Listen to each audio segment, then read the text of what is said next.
Bonjour à tous, bienvenue dans cette vidéo. Cette vidéo s'intitule 10 cuissons. Dans cette vidéo, je vais discuter notamment de mon identité de femme musulmane. En même temps, je vais cuisiner. Donc je vais commencer par ranger un petit peu. Il y a un cafard. Et en même temps, toute cette opération cuisine sera interrompue par mes réflexions sur mon identité de femme musulmane. Je vous montre la hesse en fait. Des pâtes qui datent d'hier, qui ont très certainement tourné. Dans cette vidéo, je me suis dit que j'allais parler en même temps, faire quelque chose parce que j'ai vu ce concept sur la chaîne de Maïssa Attractive. Où en fait, dans cette dernière vidéo, elle discutait de plein de choses et en même temps, elle se colorait les cheveux. Et je me suis dit que c'était une bonne idée de vidéo, une bonne manière d'aborder plein de sujets tout en étant détendu et sans forcément être dans une optique de combat, genre parce que moi quand je parle par exemple de féminisme et de plein d'autres sujets, je suis un peu dans cette idée de militantisme et donc j'ai l'impression un peu de me battre contre tous ces gens qui m'ont toujours inculqué plein de choses hyper violentes, etc. quand je fais mes vidéos, et je me suis dit que ça pouvait être une bonne manière d'être détendu en faisant une vidéo, donc de faire quelque chose. De toute façon, je peux vous montrer un peu le setup. Voilà, un setup vraiment douteux. Je me suis dit que je vais parler d'une chose qui est plutôt facile à comprendre et qui est importante à mon sens pour que les personnes qui voient ma chaîne, ils comprennent un peu qui je suis et donc qu'ils sachent à quoi s'attendre, on va dire, quand je parle.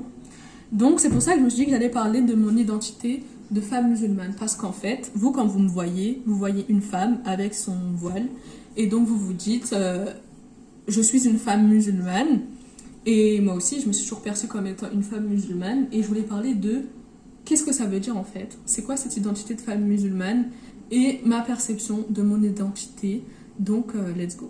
Je pense que je vais commencer par mon identité de personne musulmane. En fait, ce que j'ai réalisé, et c'est pour ça que je vais aborder l'identité, c'est que en tant que femme musulmane, on a une étiquette. Genre, et en fait, c'est comme c'est une étiquette que les gens perçoivent quand ils nous voient, que nous-mêmes on a intégré dans notre tête et qui va définir notre façon d'être en quelque sorte. Par exemple, dans l'enseignement de notre religion, on nous apprend plein de façons d'être et de faire qui sont censés être des enseignements qui sont propres aux femmes et aux femmes musulmanes du coup, parce que c'est des enseignements de l'islam. Et en fait, tous ces enseignements, ils vont nous mener à avoir des comportements précis. Et du coup, en grandissant, j'ai intégré ces comportements et je suis devenue ce que je pensais être de nature en fait. Je me suis dit, ouais, une femme musulmane, c'est une femme qui parle pas fort, une femme qui est très attentive aux besoins des hommes, parce que c'est quelque chose qu'on nous apprend beaucoup dans la religion. Et justement, j'ai envie de remettre en question ça. Genre le fait de pas parler fort, par exemple, aussi de pas... c'est comme si je dirais ne pas lever sa voix tout court en fait, peu importe ce qu'on entend par voix, que ce soit au sens littéral ou figuré. Mais par exemple, moi quand je vais à la mosquée, ceux qui font l'appel à la prière, ceux qui dirigent les prêches, etc., c'est des hommes. Et les femmes, elles sont dans une salle, souvent elles sont cachées, genre entre guillemets, genre il y a un rideau qui sépare les hommes et les femmes, etc. Et aussi, en islam, on m'a appris que les hommes et les femmes, ils étaient très différents, et donc on m'a appris c'était quoi être une femme. Donc j'ai aussi appris à être une femme via l'islam.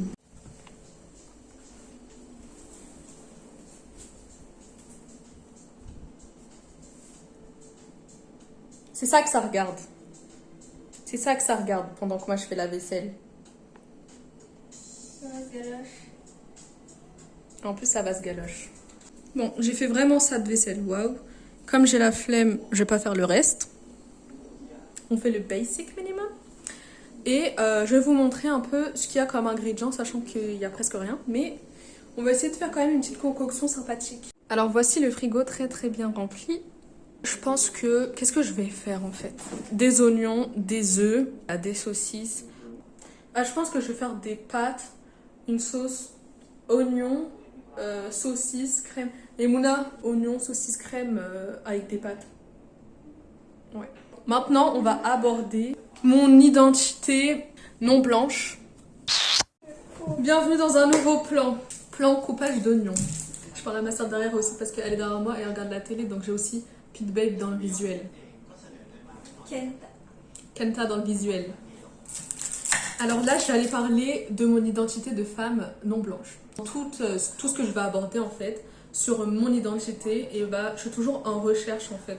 Essayer de comprendre qu'est-ce qu'on m'a appris afin de savoir vraiment qui je suis, qu'est-ce que je dois être et pourquoi est-ce que je suis qui je suis aujourd'hui. J'ai récemment, oui, découvert que j'étais une femme non blanche. Bon, après, je le savais depuis longtemps quand même, mais je pense que récemment, j'ai découvert l'impact que ça avait pu avoir sur ma vie d'être une femme non blanche. Notamment parce que je suis tombée sur la chaîne Histoire Crépue. En fait, il parle de la décolonisation, de la colonisation, etc. Et du coup, du moment à partir duquel on a construit et créé la notion de race. Et du coup, en fait, ça fait complètement écho à comment est-ce qu'on est traité en tant que personne non blanche dans ces sociétés aujourd'hui. Je suis née de mes deux parents français. Ma mère, elle est blanche. Mon père, il est noir. Ses parents, ils viennent du Sénégal. Donc moi, j'ai toujours eu dans mon idée que j'étais métisse. Mais j'ai grandi avec ma mère. Et ma mère qui est blanche et musulmane, convertie. Donc, on va dire que mon identité, elle est un petit peu matrixée. Elle est un petit peu embouillie parce qu'en fait, c'est comme si j'ai été une fausse blanche parce que j'ai grandi avec ma mère qui est blanche et sans cette notion de racisme. En fait, j'ai toujours pensé que si il y avait un quelconque problème avec moi, et ce problème, il venait de moi justement, que fallait que je m'intègre. En fait, en tant que non blanche, j'ai toujours en tête que à cause de ma couleur, je dois prouver mon innocence sur certaines choses. Je dois aussi prouver que je mérite de l'attention, que je suis comme les blancs et que je ne suis pas le reflet des stigmatisations des personnes non blanches. J'avais ce besoin de l'approbation des personnes blanches qui était nécessaire parce que j'avais le modèle de ma mère qui est musulmane, donc qui s'est convertie, qui a porté le voile, etc., qui s'est fait complètement rejeter de sa famille. Parce que je pense maintenant, avec mon regard un peu antiraciste, je pense qu'elle a renié sa part de blanchité en fait. Et c'est comme si elle s'était mise avec le camp des non-blancs en fait. Parce que les musulmans, ils sont mélangés à cause d'une histoire coloniale aux Arabes, aux Algériens, etc. Et là, j'ai parlé que familialement, mais mon statut de non-blanche dans la société en général. Il y a une dame qui m'a hurlé ça, retourne dans ton pays. À la télé, laisse tomber tout ce qu'on dit sur les musulmans, sur les personnes non blanches. En fait, le racisme, partout, à l'école, jusqu'au lycée. En première, ma prof d'anglais, elle nous avait donné un tableau avec d'un côté les bienfaits de la colonisation et d'un autre côté les méfaits de la colonisation. Et elle nous avait dit de mettre dans les bienfaits de la colonisation le fait qu'ils aient construit des hôpitaux et des routes et le fait qu'ils aient appris la langue française aux populations. Même, je me souviens que mon prof de géopolitique en première, étudiait la Révolution française. Et à un moment, on était arrivé à la devise de la France, liberté, égalité, fraternité. Et en gros, il nous expliquait que la France, c'était un pays qui était très fraternel, etc., très soudé. Et en gros, la France d'aujourd'hui, elle s'était construite sur la Révolution française et qu'à la Révolution française, les peuples ils se sont soudés. C'est pour ça que la France aujourd'hui, elle a un problème avec les communautés.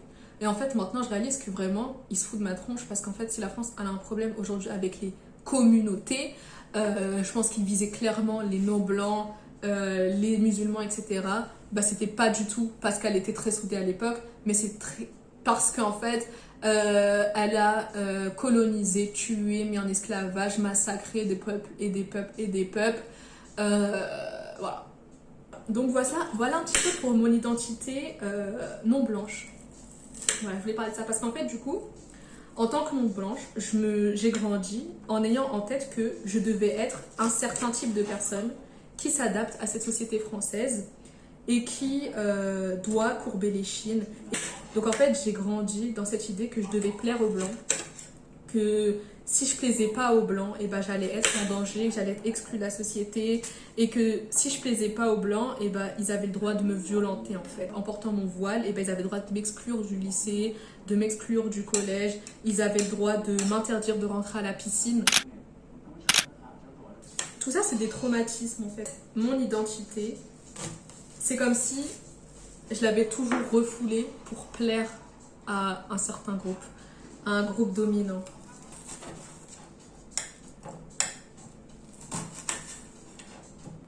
Je vais vous montrer un petit peu Pete Babe. Voilà, le petit Babe il s'appelle. Et là c'est Charlie, le petit cutie patouti. Enfin non, c'est un hot nerd. Il peut pas lose the first place en fait. Il a pas compris. Tout le monde c'est un sous-titre en fait. Il a pas compris en fait. Bon, et bien, en je sais pas combien de temps, voire à peu près 15 minutes de vidéo, j'ai coupé un oignon.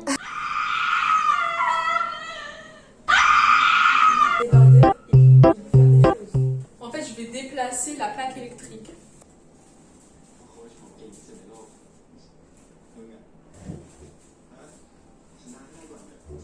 Opération numéro 1. En plus, il y a un truc sur deux qui marche plus. Là, en fait, je vais faire dorer mes oignons. Une fois que mes oignons seront dorés, je vais découper les saucisses et les ajouter à ma mixture, puis ajouter la crème. Voici le plan d'attaque du jour. Voici mes oignons coupés, enfin mon oignon en fait. Mes morceaux d'oignons coupés. Déjà, je vais attendre que l'huile chauffe. Alors, je suis une femme. Enfin, socialement. Je pense que depuis très longtemps, on se comporte avec moi de manière différente parce que je suis une femme et donc ça a influencé complètement ma façon de grandir. Je pense que moi j'ai grandi avec cette éducation de devenir une femme respectable et respectée. Donc je me suis le plus possible, on m'a éduquée à m'éloigner un maximum de cette image de la pute. Parce qu'en fait, en me renseignant sur le sexisme, etc., j'ai compris que les femmes, elles avaient deux choix d'identité. Soit c'était des femmes respectables, considérées comme respectables, donc des femmes au foyer, des femmes dans un couple, des femmes qui sont chastes, des femmes féminines, etc. Ça, c'est des femmes respectables. Et puis, on a les putes. Et il y a plein de comportements qui sont associés à cette image de la pute, desquels je devais absolument m'éloigner. Et numéro 1, on m'a fait grandir avec l'idée qu'il fallait pas que je sois proche des garçons, que je pouvais pas être amie avec des garçons, que je pouvais pas jouer avec des garçons, etc. etc. Donc qu'il fallait rester entre filles, etc. Et donc moi, je l'ai jamais, vraiment, j'ai jamais eu d'amis garçons. Genre, j'ai jamais eu d'amis garçons. Et je sais que c'est pas parce que je suis musulmane, parce qu'il y a plein de musulmans, et je pense que la majorité des musulmanes ont eu des amis du sexe opposé. Mais en fait, il y a ce truc de il faut pas être proche des garçons absolument. Mais d'un côté, il faut quand même pas leur déplaire parce que j'ai grandi avec au début un père et ensuite d'autres beaux-pères en fait, qui ont développé en moi ce besoin de leur validation. Avec des comportements hyper sexistes, etc., qui m'ont fait penser que, en fait, en tant que femme, il fallait absolument que je me fasse apprécier des garçons, sinon il y allait avoir de la violence, sinon j'avais pas de valeur aussi. Et donc, en fait, tout ça, je l'ai appris et je l'ai intégré à travers différents comportements qui, en apparence, sont des comportements qu'on va juger banals, en fait. On m'a fait comprendre aussi que je devais être une petite chose fragile. Par exemple, en sport, quand on donne aux garçons des tâches plus compliquées que les filles, et que on dit aux filles, mais vous devriez être reconnaissantes, etc., du fait qu'on vous donne des tâches plus faciles, et que du coup j'ai intégré dans ma tête qu'en tant que femme, j'étais pas capable en fait de faire des choses difficiles, et que j'étais pas, et que les garçons, eux, ils étaient capables, et qu'ils devaient être capables, sinon c'était pas des vrais garçons. En fait, j'ai eu cette éducation de me détacher du groupe des femmes. En fait, on nous apprend qu'on doit rester des femmes, mais on nous fait très bien comprendre qu'en tant que femme, eh ben, la féminité, c'est quelque chose qui est inférieur à la masculinité. Donc en gros, il faut que tu sois une femme, donc correspondre à la féminité, mais que tu gardes bien en tête que c'est normal qu'on dénigre ta féminité, puisque ta féminité, elle est inférieure. Donc en fait, on m'a appris à être une femme, mais pas trop. Et une femme surtout qui se détache du autre groupe des femmes pour se rapprocher et être valorisée par les hommes, et que c'était très important tout ça. Je pense que mon huile elle est chaude, donc je vais aller mettre les oignons dans l'huile.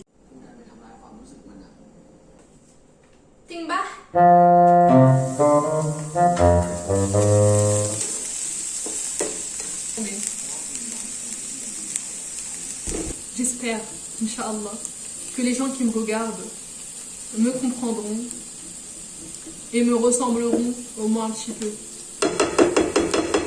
J'espère qu'un jour je vais pouvoir dire vous en me disant que ouais, les commentaires que j'ai eus, et bah, c'est des gens qui me ressemblent un peu, qui comprennent ce que je veux dire, et donc que je sois un minimum confortable sur le fait d'aborder des sujets un peu propres à ma façon d'être. Alors voici mes 3 identités. Mon identité de femme, mon identité de femme non blanche et mon identité de femme musulmane. En fait, comme on peut le voir, toutes ces identités, elles sont très imbriquées les unes avec les autres. Mais je pense que c'est important de les identifier aussi séparément afin de voir qu'est-ce qui correspond à quoi. Je sais que quand j'écoute des podcasts sur le sexisme, et ben, il n'y a pas forcément l'idée de racisme qui est incluse, qui est inclus, même si souvent et avec le temps, et bah, les personnes qui étudient le sexisme, elles se rendent à l'évidence et elles réalisent que c'est pas dissociable.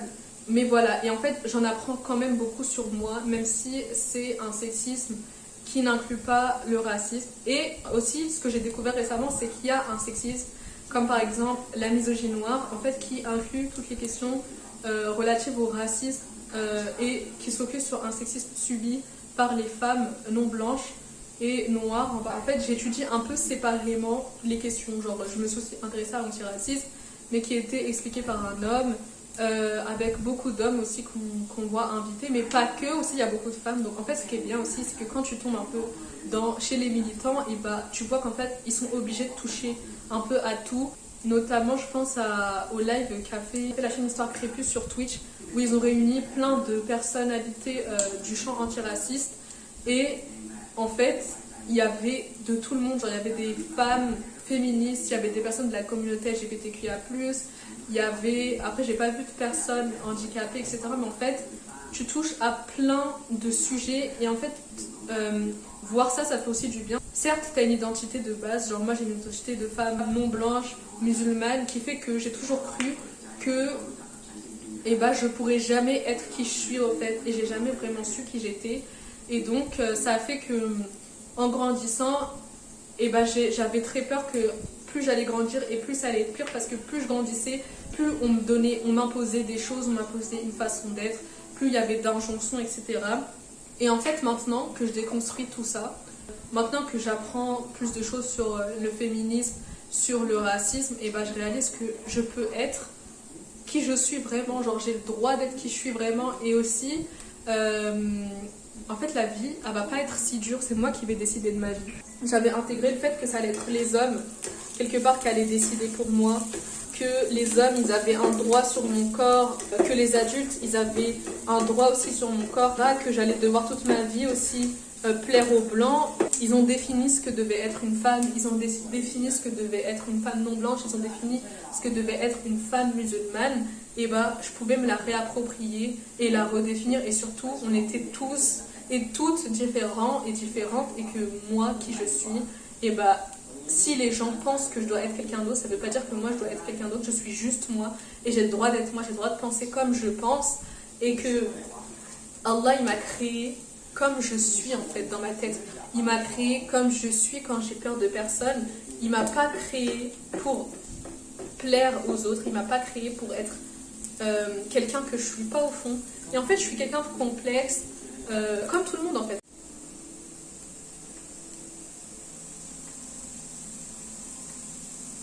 je vais aller laver les saucisses. Laver les saucisses parce qu'en fait, ces saucisses, elles ont de la graisse autour, pour les conserver. Et donc avec ma soeur, on a l'impression à chaque fois qu'on lave les saucisses de laver des bites. On va dire les termes, de laver des bites. Ah mais celles-là, elles ont pas la graisse. Non. Mais si, enfin pas trop là. Donc bon il y aura pas étape lavage de bites. J'ai pas envie que les gens dans les commentaires ils viennent me faire des prêches. Ce qui me saoule le plus, c'est de faire face à des gens qui viennent me faire des prêches. En fait, c'est bon, ferme ta bouche, on m'a assez fait de prêches dans ma vie. Réponse, en fait moi aussi j'ai été de ces personnes qui font des prêches. Genre j'ai été de ces personnes qui ont cru tout savoir. Et en fait, ce que j'ai appris en évoluant et en me retrouvant dans les personnes, dans les situations de ces personnes-là que je jugeais ignorantes à l'époque, c'est qu'en fait, parfois nos réponses, elles répondent pas du tout aux questionnements des autres. Donc en fait, il y en a qui vont se dire, je sais ce qu'elle pense, je sais ce qu'elle ressent, et donc j'ai la solution à son problème parce que moi, ça a été la solution à mon problème. Mais ce qu'il faut comprendre, c'est que non, en fait. Genre, ta solution à tes problèmes, ça sera pas ma solution à mes problèmes. Peut-être que ça le sera, mais si moi je la demande pas, ta solution, ne me la donne pas, ne me l'impose pas, parce que dans tous les cas, je suis mon chemin et toi, tu suis ton chemin. Moi, dans mes vidéos, je vous le dis, j'attends ni conseil, ni prêche. Ah là là, la télécommande, elle bug sur une scène, disons, un petit peu olé, un petit peu hot. Mais du coup, voilà, je tiens à dire que je ne vais pas vous montrer ce qui se passe à la télé, c'est mieux pour la science. Mais il se passe des choses intimes. Pour l'instant, il se passe. Pour l'instant, il ne se passe pas encore ce qui se passera dans 2 secondes. Je ne demande pas de rappel, donc merci de ne pas me faire des rappels. J'ai grandi au Yémen, au Sénégal, en Égypte. J'ai grandi dans une famille de salafistes. J'ai grandi dans une famille musulmane, dans une communauté musulmane. Tous les rappels que vous allez me les faire, je les ai entendus 50 000 fois en fait. On me les a répétés, je les ai intégrés, je les ai dans ma tête, je les ai en tête. Et donc si vous voulez le faire pour mon bien, sachez que ça ne m'a jamais fait de bien. Parce que les gens, ils font des rappels sans savoir. Et ils font des rappels sans sagesse. Et il faut arrêter de croire que parce que vous êtes musulman, musulmane, que vous savez forcément ce qu'est l'islam et que vous êtes forcément des savants, ou clairement pas en fait. C'est pas parce que tu fais l'expérience de quelque chose que tu as l'expertise de quelque chose.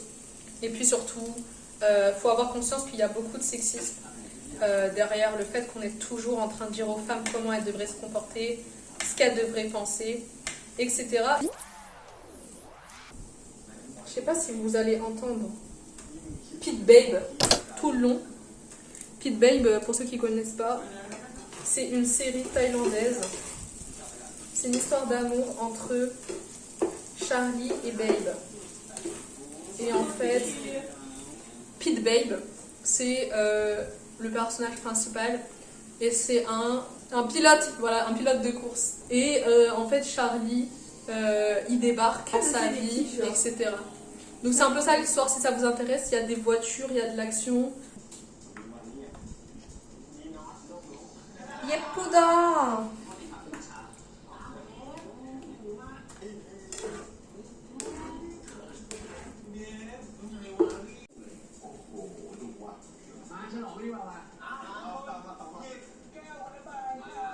T'as pas ton hijab. Il a toujours le seum, lui, purée. Il faut qu'il fasse tomber Toute sa vie, il veut pas faire tomber la savonnette. Ta-da-ta, ta-da-ta. All the girls are going, all the girls are going.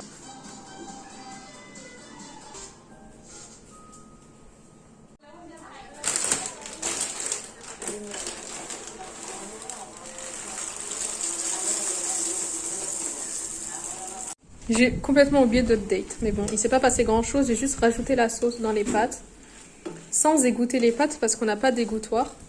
Donc j'ai attendu un peu que l'eau s'évapore.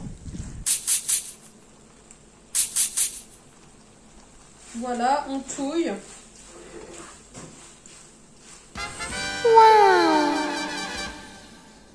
Pour conclure, je pense, sur mon identité, là ça a été important pour moi d'avoir en tête les dynamiques de la société dans laquelle j'ai grandi et de déconstruire aussi plein d'injonctions que j'ai reçues dans ma démarche de savoir qui je suis. Merci d'avoir regardé cette vidéo. On va goûter ensemble ce petit repas. Bismillah.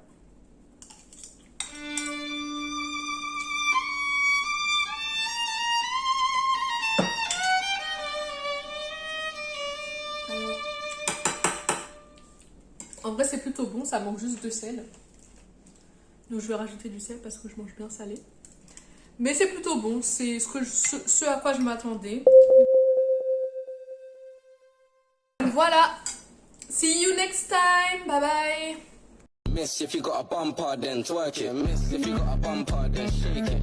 Vibrate it, embrace it. If you want a baby, let's make it. First step, room, next step, get naked. I got a Henny, are you trying to get wasted?